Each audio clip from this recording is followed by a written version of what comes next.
Bismillahirrahmanirrahim. Assalamualaikum warahmatullahi wabarakatuh.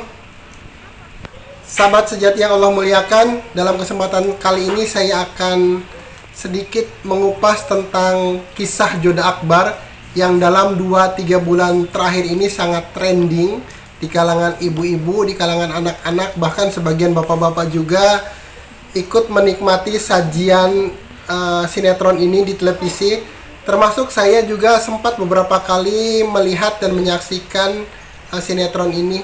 Dan yang menarik bagi saya adalah bahwa cerita ini menggambarkan konflik yang sedemikian rupa, disetting sedemikian rupa, sehingga sangat menarik untuk dibahas secara singkat mungkin. Yakni ketika ternyata di dalam kerajaan Mughal yang dipimpin oleh Raja Jalal ini terjadi sedemikian banyak konflik.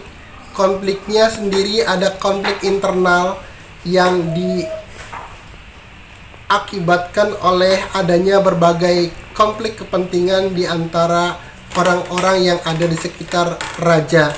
Maham Anga yang sebenarnya merupakan ibu angkat dari Raja Jalal ternyata juga memiliki kepentingan untuk menjadikan anaknya Adam Khan sebagai pengganti raja. Sementara Adam Khan sendiri yang sudah diangkat sebagai panglima perang di kerajaan Mughal ternyata juga memiliki keinginan untuk menjadi raja. Pun Saripuddin yang sudah dijadikan adik ipar oleh Raja Jalal ternyata juga memiliki keinginan untuk berkuasa. Belum lagi konflik-konflik yang terjadi di internal di sekitar raja, itu mengakibatkan kerajaan Mughal dan Raja Jalal selalu berada dalam konflik dan diharuskan untuk memilah dan memilih mana dan apa yang harus diputuskannya.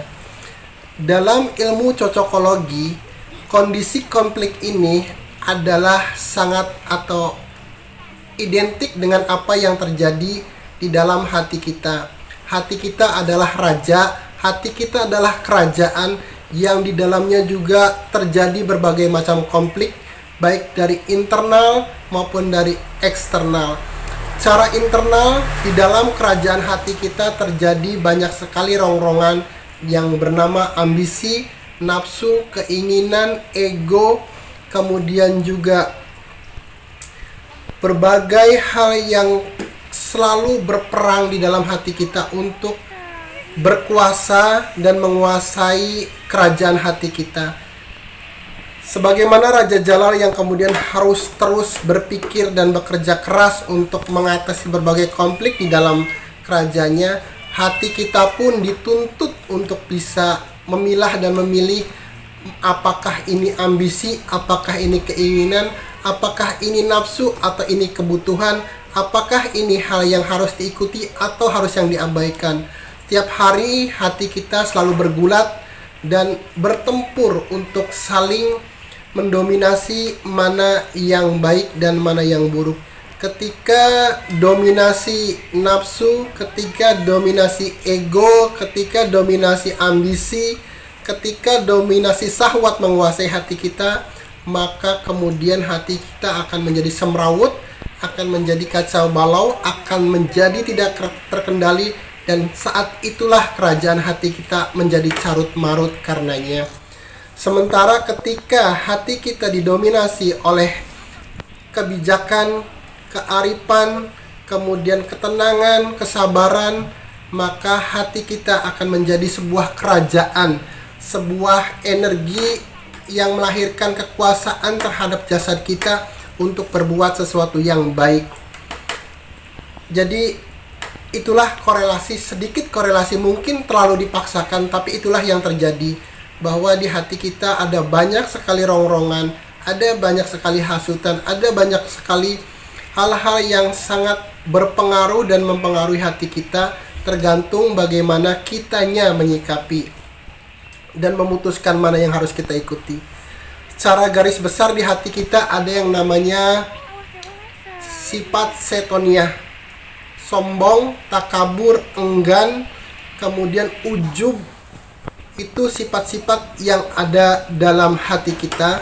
Kemudian juga ada sifat bahimiyah, sifat hewani yang tidak tahu malu, yang suka terhadap syahwat, kemudian juga keinginan untuk berkuasa, kemudian juga menghalalkan segala cara adalah nafsu-nafsu atau sifat-sifat hewani yang ada dalam diri kita juga, dalam hati kita. Kemudian ada sifat sabaiyah, sifat bengis, sifat kejam, sifat binatang buas yang raja tega dan kemudian tidak menghiraukan apapun demi ambisi dan kekuasaannya. Di satu sisi ada sifat ilahiyah, yakni sifat kebajikan, sifat syukur, sabar, tawakal, bijak, arif, dan lain sebagainya.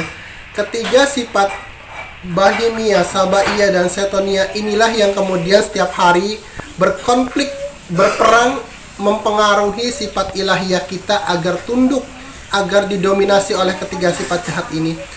Ketika hati kita, ketika manusia kemudian sisi ilahiyahnya kalah, maka manusia akan menjadi sosok yang merupakan perpaduan dari sifat setan yang sombong, kemudian sifat hewani yang tidak tahu malu, dan sifat binatang buas yang kejam.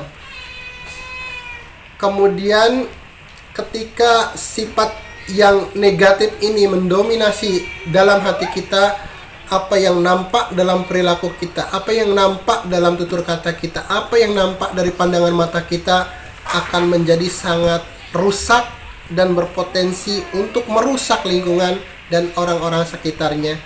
Sebaliknya, ketika sifat ilahiyah kita bisa bertahan atau bahkan bisa mendominasi sifat yang negatif ini, maka kita akan menjadi orang yang bijak, yang arif, yang bijaksana, yang kemudian penuh kearifan dalam menjalankan dan menggerakkan anggota jasad kita lainnya. Seperti itulah korelasi antara hati kita sebagai kerajaan yang juga berkonflik dengan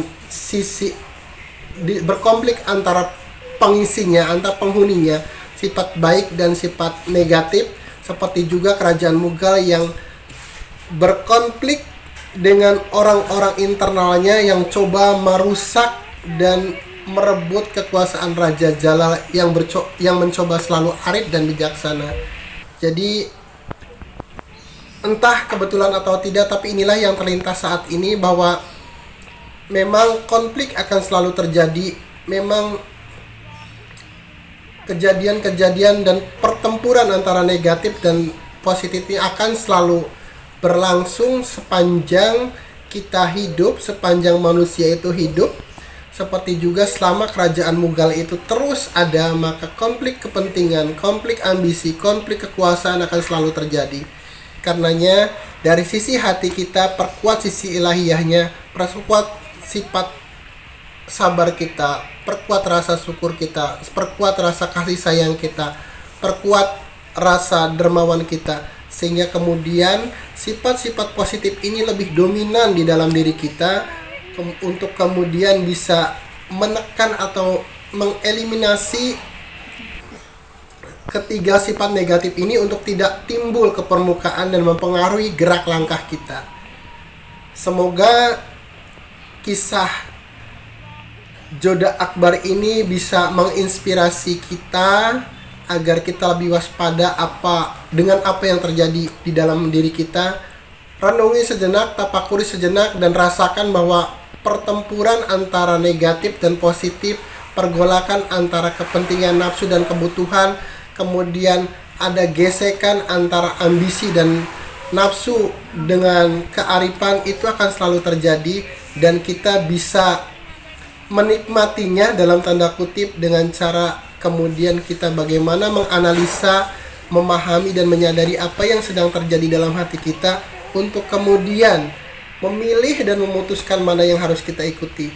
Yang pasti sisi negatif adalah hal yang harus kita abaikan atau kita hindari, dan sisi positiflah yang harus kita kemudian kita ikuti untuk kita maklumkan, kita tampilkan dalam keseharian kita, dalam tutur kata kita, dalam gerak langkah kita, dalam keputusan-keputusan kita. Karena seperti itulah hati yang baik, karena seperti itulah raja yang baik, Raja yang baik selalu memutuskan dan mengambil hal-hal yang baik saja dan mengabaikan yang jeleknya. Itu yang bisa saya sampaikan. Semoga menjadi sedikit wawasan, menjadi sedikit tambahan wawasan agar kita lebih mawas diri bahwa dalam hati kita akan ada konflik dan selalu ada konflik, sehingga kita pun harus selalu mawas, harus selalu sadar, harus selalu ingat, dan harus selalu bijak dalam memilih dan memilah apa yang harus kita putuskan. Billahi taufiq wal hidayah. Wassalamualaikum warahmatullahi wabarakatuh.